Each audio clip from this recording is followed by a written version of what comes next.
जब भी मेरी शादी होती तो शादी की रात ही मेरे पापा मेरे पति को 25 लाख रुपए देकर कहते कि मेरी बेटी को तलाक दे दो। यूं मैं अब कई तलाक ले चुकी थी, मगर हमेशा पापा मेरी जबरदस्ती शादी करवाकर तलाक दिलवा देते और वजह कुछ भी नहीं बताते। लेकिन मेरी माँ उसी रात मुझे दूध में हल्दी डालकर देती, जिसको पीते ही मैं सो जाती थी। आँख खुलती तो हर कोई मुझे अजीब सी नजरों से देखता। इस बार मैंने सोच लिया कि दूध पीने का नाटक करूंगी। झूठ की सोई तो पांव तले से जमीन निकल गई, क्योंकि मेरा पति मेरे पास बैठा मुझे बहुत ही गौर से देख रहा था और मैं शादी की स्टेज पर दुल्हन बनी बैठी अपने आप में ही सिमटी चली जा रही थी। मैं इंतजार में थी कि मेरा पति कुछ कहेगा। ऐसे ही यूं बैठे बैठे बहुत देर हो गई तो मैंने अपनी पलकें उठाकर देखा तो उसको खुद में खोया हुआ पाया। मैं आखिरकार बोल पड़ी, क्या बात है, आप मुझे इस तरह गौर से क्यों देख रहे हो? मेरे पति की नजरें अभी मेरे ऊपर ही जमी हुई थी। फिर वह एकदम से बोला, तुम बहुत खूबसूरत हो नीलम। 2 महीने पहले हमारी मंगनी हुई थी। तुमसे पहले भी मेरी माँ मेरे लिए कई लड़कियों के रिश्ते लेकर आई थी, मगर मुझे कोई लड़की पसंद नहीं आती थी। तुम्हारी तस्वीर देखते ही मुझे तुमसे प्यार हो गया। मैं सोच रहा था कि कोई इतना खूबसूरत कैसे हो सकता है। मेरा पति मेरी तारीफ करने में लगा हुआ था तो मेरी जान में जान आई। मैं मुस्कुराकर चेहरे के साथ उसकी बातें सुनने लगी। वो बोलता जा रहा था, नीलम, मैंने अपनी माँ से कहा कि मुझे यह लड़की दिलाओ। मेरी माँ ने भी भगवान को धन्यवाद किया कि चलो मेरे बेटे को कोई तो लड़की पसंद आई। मैंने अपनी माँ से कहा कि मंगनी कर डालो, मैं अब ज्यादा इंतजार नहीं कर सकता। मेरी माँ ने मेरा कहा मान लिया और अब देखो, तुम सिर्फ 2 महीने बाद ही मेरी हो। मगर ये 2 महीने यूं ही नहीं कटे। मैंने एक एक पल को गिन गिन कर गुजारा था। जब भी मैं तुमसे फोन पर बात करता हूँ तो लगता है कि मैं तुम्हें अपने पास ले आऊं। नीलम, आज मेरे दिल के अरमान पूरे हो गए, मगर अफसोस तो इस बात का है कि मैं तुम्हें हासिल करने की खुशी भी ढंग से बयां नहीं कर सकता और वक्त जुदाई का भी आ गया है। मेरे पति के आखिरी बात सुनकर मैं पागल सी हो गई और बोली, आप यह क्या कह रहे हैं? भगवान न करे हम कभी जुदा हों। मेरे पति ने आप सोच से मुझे देखा और फिर वह बोला, जब से मैं कमरे में आया था इस बात पर गौर कर रहा था कि तुम ज्यादा इम्पोर्टेंट हो या 25 लाख। दिल ने तुम्हारा नाम लिया, लेकिन दिमाग कहता है कि 25 लाख कोई छोटी रकम नहीं है। अगर मैं सारी जिंदगी भी कमा लूं तो भी मैं 25 लाख जमा नहीं कर पाऊंगा। मैं हैरानी परेशानी से बोली, कौन से 25 लाख और कहां से आए? मेरा पति बोला, तुम्हारी विदाई के वक्त मुझे ऑफर किया गया था कि तुम जिस तरह मेरी बेटी को विदा करके ले जा रहे हो उसी तरह उसे तलाक देकर मेरे घर वापस छोड़ जाओगे तो मैं तुम्हें पूरे 25 लाख दूंगा। मुझे मेरे पति की बात सुनकर बहुत गुस्सा आ गया था। मैं बोली, आपका दिमाग तो ठीक है ना? मेरे पिता शादी के लिए किस कदर उत्सुक थे तुम्हें नहीं पता। उन्होंने बहुत ही छानबीन करके मेरा रिश्ता तय किया था, क्योंकि पापा कहते थे कि नीलम, शादी उम्र भर का बंधन होता है, इसलिए सोच समझकर तुम्हारी शादी करूंगा। अब ऐसा कैसे हो सकता है कि मेरे पापा ही मेरी तलाक करवाना चाहती हो? आप यकीनन मेरे साथ मजाक कर रहे हो, मगर मैं आपको साफ साफ बता दूं, मुझे इस तरह का मजाक बिल्कुल भी पसंद नहीं है। यह बात सच है कि मैं आपको बहुत चाहती हूँ, मगर यह मजाक की वजह से अगर मैं आपसे रूठ गई तो मना नहीं पाओगे। मेरा पति बोला, प्यारी नीलम, तो मुझे माफ कर देना, मगर मैं बहुत मजबूर हूँ, इसलिए मैं तुम्हें तलाक देता हूँ। मेरे पति ने कहते ही तलाक के पेपर पर साइन कर दिए। उसके इतना करते ही मैं रोने लगी। मैंने तो कभी सपने में भी नहीं सोचा था कि मेरा पति मेरे साथ ऐसा भी कर सकता है।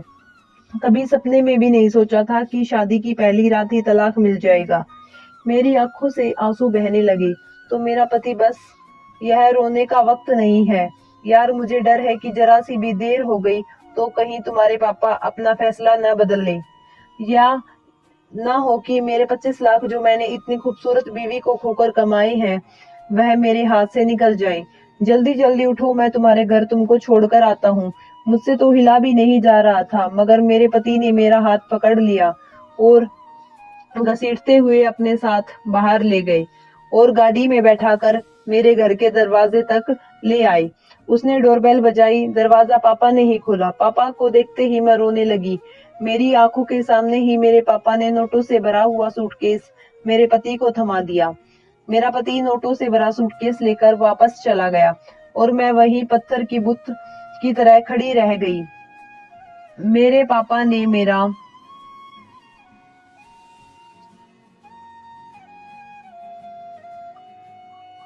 माथा चूमा और मुझे अंदर ले गए। सोफे पर बैठाकर मैं जोर जोर से रोने लगी।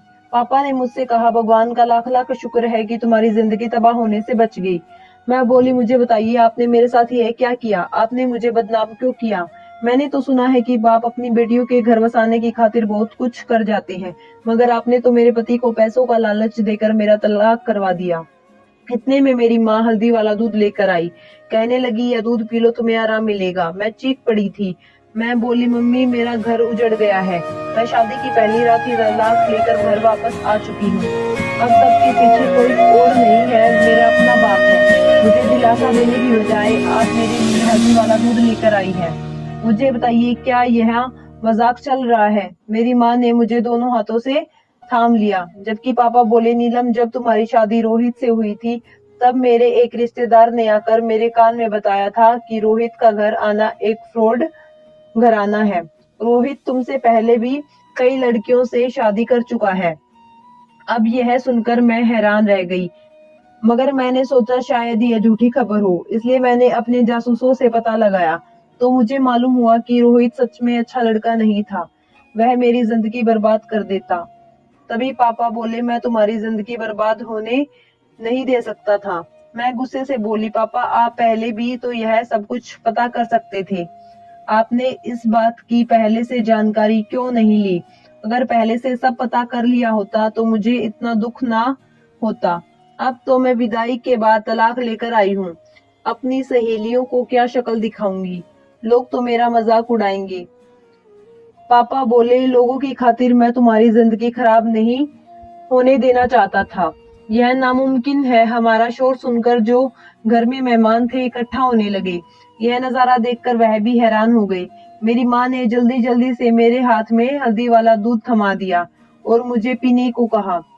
मैंने हल्दी वाला दूध पी लिया और मेरी आंखों के सामने अंधेरा छाने लगा था। देखते ही देखते गहरी नींद में मैं सो चुकी थी। अगले दिन दोपहर के वक्त मेरी आंखें खुली। मैं अपने बेड पर लेटी हुई थी। मुझे बहुत अच्छा महसूस हो रहा था, मगर मेरा दिमाग आसपास के माहौल को पहचानने में गलती कर रहा था। मैं सोच रही थी कि मैं क्या कर रही हूँ। फिर मेरा दिमाग में रात वाला घटनाक्रम घूमने लगा और मेरा दिल डूब सा गया। मैं जल्दी से उठकर बैठ गई और लगभग भागती भागती बाहर ड्राइंग रूम में आ गई। मेहमान वापस जाने की तैयारी करने लग रहे थे, लेकिन मैं जैसे ही उनकी नजरों में आई वह मुझे अजीब सी नजरों से देखने लगे, मानो कि नजरों में मेरे लिए गुस्सा नहीं था। तब भी नहीं समझ आया, कुछ ऐसा था जिसे मैं समझ नहीं पा रही थी। मेरी माँ ने मुझे देखा तो मेरा हाथ पकड़कर मुझे अपने साथ कमरे में ले गई और कहने लगी, नीलम अपना दिल छोटा मत करो, सब्र करो। ऐसे शख्स को तुम्हारा हम सफर नहीं बनाना चाहते थे हम लोग, जो तुम्हें परेशान करे। ऐसे इंसान के साथ तुम्हारी शादी करेंगे जो सिर्फ तुम्हारी खुशियों का ध्यान रखे। ज्यादा सोच विचार मत करो। जब तक सारे मेहमान चले न जाए अपने कमरे में ही बैठी रहो। मेरी माँ कहकर कमरे से बाहर चली गई। एक बार फिर से मैं रोने लग गई। यह दुख इतना बड़ा था जो किसी भी तरह मुझसे सहा नहीं जा रहा था। धीरे धीरे करके पूरा घर खाली हो गया। सारे मेहमान चले गए थे। मैं अब भी अपने कमरे में पड़ी रहती। मैंने रोहित के व्हाट्सएप चैट खोली। हर मैसेज में उसने मुझे अपनी मोहब्बत का इजहार किया था। हर मैसेज में उसने कहा था कि वह मुझसे मोहब्बत करता है, मेरे बिना नहीं रह सकता। उसने लिखा था, अब मुझे कभी नहीं छोड़ेगा। ऐसी बातें करने वाला इंसान धोखेबाज हो सकता है? मेरे दिल से यह आवाज आई कि नहीं, वह धोखेबाज नहीं हो सकता। अब मुझे अपने पापा से बहुत ज्यादा नफरत महसूस होने लगी थी। उनकी वजह से मेरा घर टूट गया था। मैं लोगों से डरने लगी थी, इसलिए घर से बाहर नहीं निकलती थी। जबकि पापा जब यह सब देखते तो बहुत ज्यादा परेशान हो जाते। वह मुझे कहते, नीलम तुम बाहर निकलो, घूमो फिरो, खुद को ही घर में कैद मत रखो। उनकी बातें एक कान से सुनकर दूसरे कान से निकाल देती थी, मगर पापा मुझे जबरदस्ती अपने साथ बाहर ले जाने लगे। वह मुझे बहुत ज्यादा वक्त देते थे। वह मुझे हर वक्त समझाते रहते। एक दिन मुझे कहने लगे, नीलम तुम्हें चॉकलेट पसंद है ना? मैंने हाँ में सिर हिला दिया। तो कहने लगे, तुम चॉकलेट पाने के लिए किस हद तक जा सकती हो? मैं बोली, पापा मैं तो पहाड़ से भी कूद जाऊं। तब पापा बोले, और अगर तुम्हारे सामने एक तरफ बिरयानी रख दूं और एक तरफ चॉकलेट, तो तुम किस चीज को खाओगी? मैं हंस दी और बोली, पापा एक भी पल बर्बाद किए बिना मैं बिरयानी को लूंगी, क्योंकि बिरयानी के सामने चॉकलेट की मोहब्बत दिल से कम हो जाती है। तब पापा बोले, नीलम रोहित के लिए तुम चॉकलेट की तरह थी और पैसा उसके लिए बिरयानी था।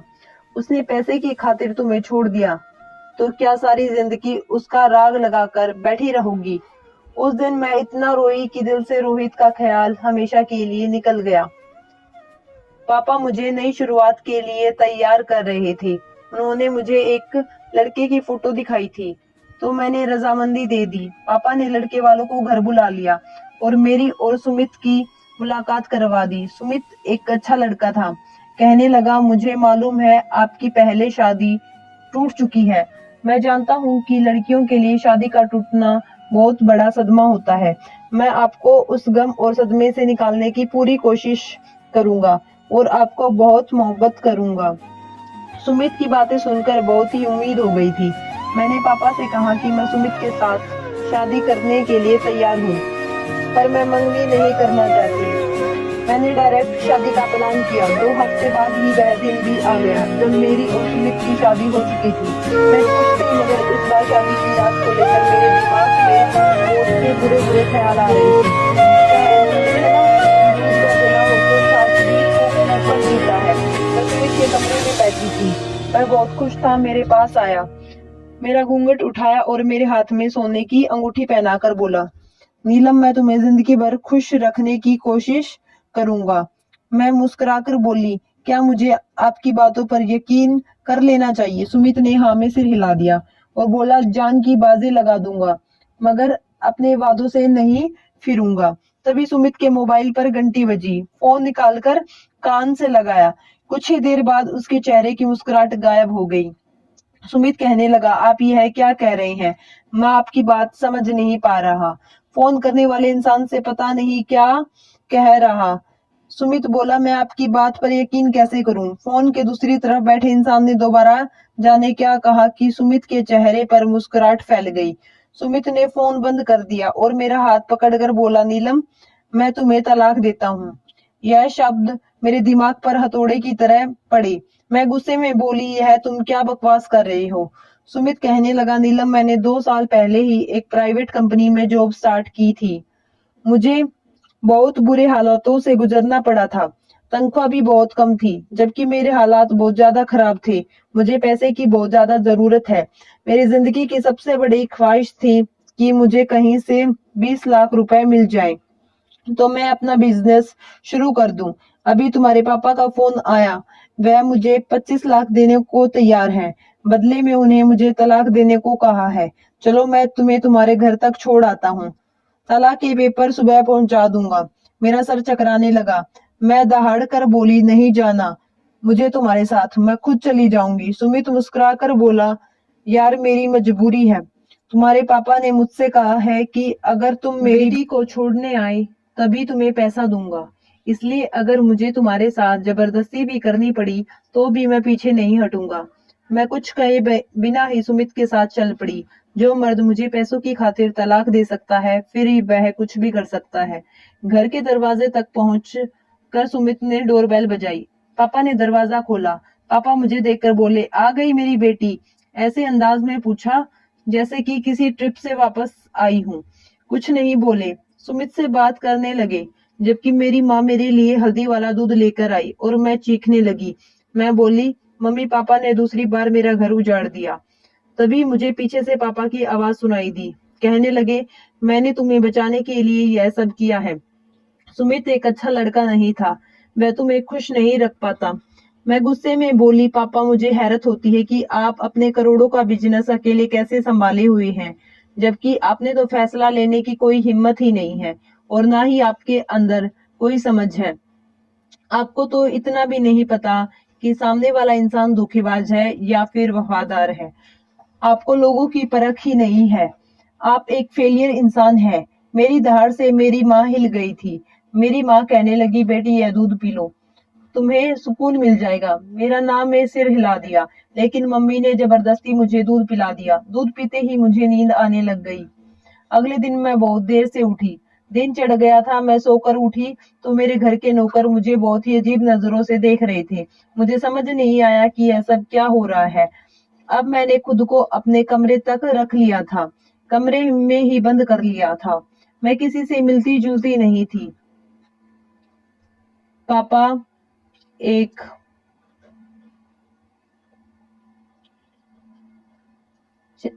एक दिन मेरे पास आए और कहने लगे, कितने दिन हो गए हैं तुम्हारा इंतजार कर रहा था कि तुम कब बाहर आओगी, हमारे साथ घूमो मिलोगी, बातें करोगी, मगर तुमने तो हमें दूर कर दिया। मैं बोली, पापा मुझे बताइए, आपने मेरे साथ इतना बुरा क्यों किया? आपने मेरे तलाक क्यों करवाया? पापा कहने लगे, बेटा कभी कभार अपनी औलाद के लिए इंसान को कड़वा घूंट पीना पड़ता है, वरना दुनिया में ऐसा कौन सा बाप है जो अपनी औलाद को मुश्किल हालात में डाले। और मेरा बस चले तो मैं तुम्हारे पास भी अपनी हथेली पर रख लूं। लेकिन यह दुनिया है बेटा, यहाँ औलाद और माल इंसान की आजमाइश के लिए उतारे गए हैं। मैंने जो कुछ भी किया है बहुत ही तकलीफ में किया है। मैंने सिर हिला दिया और कहा, पापा अब बस, मैं आगे आपको अपने जज्बात से खेलने के लिए इजाजत नहीं दूंगी। पापा यह आखिरी बार था। पापा ने मेरी बात सुनकर बोला, हाँ हाँ बेटा, तुम जैसा चाहोगी वैसा ही होगा। उस दिन के बाद मम्मी पापा के साथ बैठने लगी थी, हंसने बोलने लगी थी। मगर अभी बहुत सारे सवाल थे जो मेरे दिमाग में चल रहे थे। क्या फिर पापा मेरा तलाक क्यों करवाते थे? मेरे दोनों ही पति बुरे थे, और अगर बुरे भी थे तो पापा को पहले से इस बात की जानकारी क्यों नहीं होती थी? और शादी की रात ही क्यों पापा को सपने आते थे कि मेरे पति बुरे हैं, और शादी की रात ही तलाक करवा देते? चलो मान लिया कि यह सब ठीक है, लेकिन पापा हर बार 25 लाख जैसी बड़ी रकम देकर ही मेरा तलाक क्यों करवाते थे?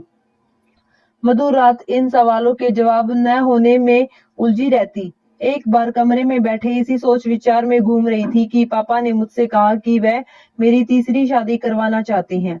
पापा की बात सुनकर मैं गुस्से में चीख पड़ी। मैंने गुस्से में पापा से कहा कि नहीं पापा, अब और नहीं। मेरी जिंदगी से खेलने का आपको कोई हक नहीं है। आप बार बार मेरे जज्बात को ठेस पहुंचाते हैं। मुझे कहीं मुंह दिखाने के काबिल नहीं छोड़ा। पापा ने मुझसे कहा, बस एक बार और सही, इस बार मैंने तुम्हारे लिए बहुत ही अच्छा लड़का ढूंढा है। बहुत ही अच्छा लड़का है, तुम्हें हमेशा खुश रखेगा। बस एक बार अपने पापा की बात मान लो। बेटा, मैंने कहा, नहीं पापा, अब अगर कोई लड़का आसमान से भी मेरे लिए उतर कर आएगा तब भी मैं तीसरी शादी नहीं करूंगी। पापा मेरे सामने बैठकर हाथ जोड़ने लगे, रोने लगे, बोले, मैं जब तक तुम्हें उदास देखता हूँ तो मेरा दिल टूट जाता है। मैं खुद को संभाल नहीं पाता। अगर मुझे तुम्हें परेशान ही देखना होता तो मैं खुद ही जान ले लेता हूँ, और अगर तुमने इस शादी के लिए हाँ नहीं की तो मैं अपनी जान ले लूंगा। पापा की बात सुनकर मैं घबरा गई और मैंने कहा, नहीं पापा, आप ही कैसी बातें कर रहे हैं? मेरी बात सुनकर पापा बोले, तो मेरी बच्ची हाँ कह दे। पापा के आंसू थमने का नाम ही नहीं ले रहे थे। मैंने मजबूरन हाँ कर दी। मैं तीसरी शादी के लिए तैयार तो हो गई थी, लेकिन दिमागी तौर पर तैयार नहीं थी, और ना ही जज्बाती तौर पर। एक मजबूरी थी जिसे मैं निभा रही थी। मेरी तीसरी शादी भी हो गई, लेकिन मेरी तीसरी शादी थी मेरी पूरी दो शादी की तरह ही गुजरी। मेरे तीसरे पति ने भी मुझे शादी की रात तलाक देकर मेरे घर वापस छोड़ दिया था। मेरे पापा ने उसे भी 25 लाख रुपए दिए थे। मैं गम गुस्से से पागल हो रही थी। मुझे कुछ समझ नहीं आ रहा था कि क्या करूं, क्या ना करूं। ऐसा लग रहा था कि सारी दुनिया को आग लगा दूं, और सबसे पहले अपने ही घर को आग लगाऊं। अब मुझे अपने माँ बाप से नफरत हो गई थी। अगर पापा मेरे साथ यह सब गलत कर रहे थे तो मेरी माँ उन्हें रोकती क्यों नहीं थी? बल्कि वह तो मेरे लिए हर बार हल्दी वाला दूध लेकर हाजिर हो जाती थी। अभी 1 महीना ही सुकून से गुजरा था कि मेरे पापा मेरे लिए चौथा रिश्ता लेकर आ धमकी। मैं तो गुस्से से पागल हो गई थी। मैंने पापा को कहा, आज के बाद मैं दोबारा आपके मुंह से यह शब्द ना सुनूं। मेरे पापा हाथ जोड़ते हुए बोले, बेटा इस बार और मान लो, बहुत ही अच्छा लड़का है। मैं बस इतना चाहता हूँ कि तुम्हारा घर बस जाए। लेकिन मैं तो गुस्से से ही चीख पड़ी।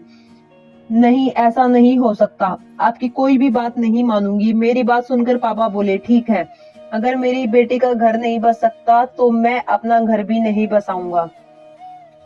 मैं भी तुम्हारी माँ को तलाक देकर खुद को सजा दूंगा। पापा की बात सुनकर हैरत से मैं पापा की तरफ देखने लगी। पापा क्या वाकई मुझसे इतनी मोहब्बत करते हैं या सिर्फ मुझे ब्लैकमेल करना चाहते हैं? मैंने मजबूरी में हाँ कर दी। मेरी हाँ करने की देर रही थी कि चटपट मेरी शादी हो गई। शादी से पहले मैंने लड़के की सिर्फ फोटो ही देखी थी। पापा ने कहा कि तुम लोग मिल सकते हो। मैंने मना कर दिया क्योंकि मैं जानती थी कि बात तलाक पर ही आकर खत्म हो जानी है। मेरी शादी हो गई थी और अब मैं अपने चौथे पति की सुहाग की सेज पर बैठी थी और अपने पति का इंतजार कर रही थी। तभी मेरे पति नवीन कमरे में आ गए और मुझसे कहने लगे, चैनल को प्लीज सब्सक्राइब कर लो।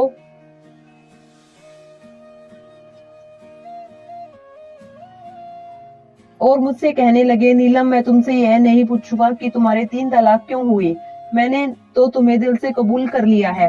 अपने पति नवीन की बात सुनकर मैं मुस्कुराकर बोली, तुम चिंता मत करो, थोड़ी ही देर में तुम्हें पता चल जाएगा कि मेरे 3 तलाक क्यों हुए हैं। तभी हमारे दरवाजे पर किसी ने दस्तक दी। नवीन ने उठकर दरवाजा खोला। मैं धड़कते दिल के साथ आने वाले समय के लिए खुद को तैयार कर रही थी। थोड़ी देर बाद नवीन आया और कहने लगा, नीलम, तुम्हारे पापा ने एक आदमी को भेजा है।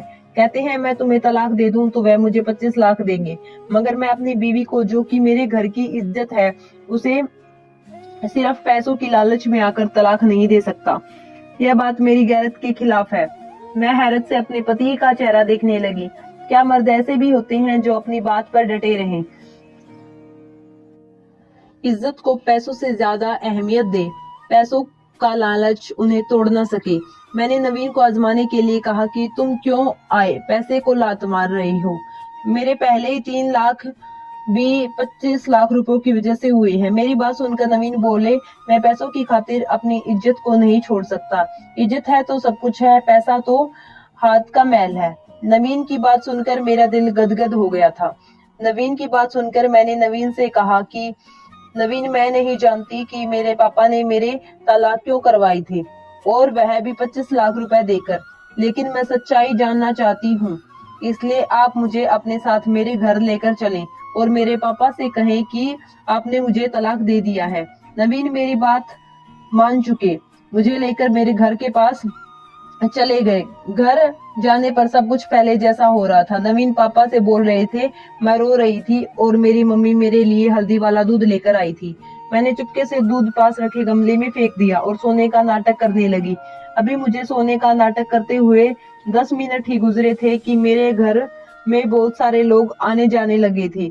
सबसे पहले एक नर्स आई। उसने मेरा चेकअप किया और बोली, इसको फिर से पागलपन का दौरा पड़ा है। यह लड़की किसी भी लड़के को अपने पास बर्दाश्त नहीं कर सकती, इसलिए इसको ऐसे दौरे पड़ते हैं। आप इसकी शादी ही क्यों करवाती हैं? किसी दिन अपने आप को नुकसान पहुंचा लेगी, तब आपको सुकून मिलेगा। थोड़ी देर बाद एक वकील आया। वकील के सामने मेरे पापा ने नर्स की कही हुई बात दोहरानी शुरू कर दी। वही सारी बातें वकील को सुनाई। फिर वकील के सामने नवीन को लाया गया। नवीन ने कहा कि वकील साहब, जैसे ही मैं कमरे में दाखिल हुआ, उसने मुझ पर हमला करना शुरू कर दिया। जोर जोर से चीखने लगी और कहने लगी, मुझे तलाक दे दो, नहीं तो मैं खुद को प्यार से तुम्हें जान से मार दूंगी। इतना कहने के बाद मैं भी उठी और फिर बोले, वकील साहब, यह सब कहने के लिए मेरे ससुर ने मुझसे कहा है। मेरी बीवी बिल्कुल ठीक है और मैं उसे तलाक नहीं देना चाहता। यह सब इनकी साजिश है। नवीन की बात सुनकर यह सब लोग गलत कह रहे हैं। मैं बिल्कुल ठीक हूँ। मेरे पहले भी 3 तलाक मेरे पापा ने ही करवाई है। यह लोग मेरे खिलाफ कोई साजिश रच रहे हैं। मेरी बात सुनकर वकील साहब बोले, मैं समझ सकता हूँ कि साजिश हो सकती है, क्योंकि तुम्हारे सगे बाप ने मरने से पहले अपनी सारी जायदाद तुम्हारे नाम कर दी थी। लेकिन उनकी बस एक ही ख्वाहिश थी कि जब तुम्हारा घर बस जाता तब वह सारी जायदाद तुम्हारे सौतेले बाप से हटकर तुम्हारे पास आ जाती। शायद इसलिए तुम्हारे सौतेले बाप ने तुम्हारे साथ ही ये खेल खेला। आपके हर तलाक के बाद आपका बाप मुझे घर पर बुलाता था और कहता मेरी बेटी दिमागी तौर पर बीमार है, वह घर बसाने के काबिल नहीं है। तुम्हारे पति भी वही बयान देते, मैं हक्का बक्का था, यानी कि जिस बाप को मैंने जिंदगी भर सगे बाप की तरह चाहा, वह तो मेरा बाप था ही नहीं, बल्कि वह तो मुझसे दौलत चुराने के चक्कर में था। मैंने रोते हुए अपनी माँ से कहा, मम्मी यह तो मेरा सौतेला बाप है, लेकिन आप तो मेरे लिए सब कुछ थी, मेरी सगी माँ थी, फिर आपने मेरे साथ ऐसा क्यों किया? आपने पापा को यह गलत काम करने से क्यों नहीं रोका? मेरी बात सुनकर मेरी माँ तो चुप रही, लेकिन वकील साहब बोले, मैं बताता हूँ बेटा, तुम्हारी माँ ने तुम्हारे सगे बाप के होते हुए भी इस इंसान से मोहब्बत की और घर से भागकर शादी कर ली। तुम्हारा बाप इस सदमे में मर गया और तुम्हारे नाम पर वसीयत कर गया। तुम्हारी माँ की आंखों पर शायद अब भी इस इंसान की मोहब्बत की पट्टी बंधी हुई है, इसलिए वह ऐसा कर रही है। मैं फुट फुट कर रो रही थी। नवीन ने मुझे सीने से लगा लिया और मैं बड़ी दुनिया में तो ना रह गई थी। मेरा बाप तो मर ही चुका था, लेकिन मेरी माँ भी मेरे लिए मर चुकी थी। मैंने अपने माँ बाप पर धोखाधड़ी का केस दर्ज कर दिया। सारी जायदाद मेरे नाम हो गई।